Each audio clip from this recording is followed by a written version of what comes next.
سب سے پہلی اور بنیادی بات، ہمارے یہاں خواتین کا ایک ذہن بنا ہوا ہے پردے کے معاملے میں۔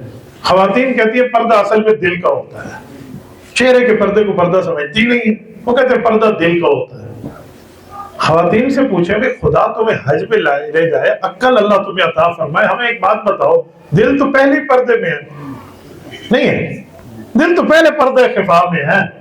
کوئی دل ایسے تھوڑی ہے جو آنکھ اور ناک کی طرف باہر نکلا ہوا ہے، دنیا دیکھ رہی ہے۔ وہ بندہ بھی دل دل کہہ رہا ہوتا ہے نا، جس نے اپنے دل کو آج تک دیکھا ہی نہیں ہے۔ ڈاکٹر کے کہہ رہے کہ ہم نے یہاں کا دل مان لیا بھی دل ہے، اسی تے اپنا ہاتھ تے اوتے رکھ کے تے نہیں ویکھیا، تسی ویکھا ہونا تے اور گل ہے، میں تے کدی قسم نہیں ویکھیا۔ تو ہم یہاں دل تو ویسے ہی پردے میں ہے، تو جب دل پردے میں ہے تو آپ کیوں کہتے ہیں دل کا پردہ ہوتا ہے؟ دل تو ہے ہی پردے میں، پردہ تو جسم کا ہوتا ہے، پردہ تو چہرے کا ہوتا ہے۔ اس پردے کے معاملات میں بے پردگی ہر جگہ، وہ کچھ بات کو سمجھتے ہی نہیں ہے کہ جی پردہ کرنا بھی کوئی ضروری ہے۔ اگر پردہ کرنا ضروری نہیں ہے تو حضرت فاطمہ الزہرا رضی اللہ تعالیٰ عنہ نے کیوں کہا تھا میرا جنازہ رات کو اٹھے کہ غیر محرم کی نظر نہ جائے؟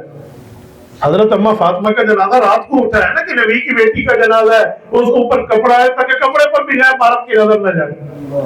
ہمارے ہاں آج تک لوگ اس کے پابند ہیں، جب کوئی خاتون دفن ہو رہی ہوتی ہے نا تو ادھر ادھر چادریں پکڑ لیتے ہیں، جی پردہ کر لو، عورت دفن ہو رہی ہے۔ میں نے کہا یہی چادریں زندگی میں تو اس میں آپ نے اس کو نہیں دی، قبر پہ تو چادر چڑھانے پہ آپ خوش ہو کر بیٹھ گئے ہیں، لیکن یہ چادر کسی ماں بہن بیٹی کے سر پہ ڈالنے کے تو آپ تیار نہیں ہیں۔ وہ اکبر الہ آبادی نے کہا نا کہ کسی نے خواتین سے پوچھا تیرے پردے کو کیا ہوگا، اس نے کہا میرے مرد کی عقل پہ پڑ گیا۔ تو واقعی ایسے ہے، جس مرد کی عقل پہ پردہ پڑ جاتے اس کی خواتین تو بے پردی گھومیں گی۔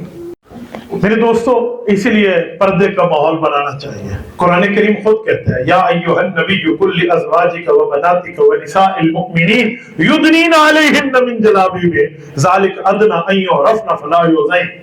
سورۃ نمبر 33 سورۃ احزاب کا سیکنڈ لاسٹ رکوع ہے۔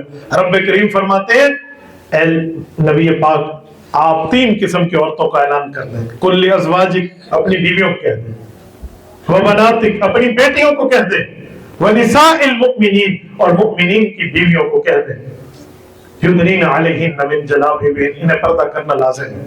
ذَلِکَ أَدْنَىٰ أَن يُعْرَفْنَ فَلَا يُؤْذَيْنَ، یہ اسی لیے بہت چھوٹی سی بات سمجھائی جا رہی ہے تاکہ یہ عورتیں پہچانی نہ جائیں ورنہ تکالیف میں مبتلا ہو جائیں گی۔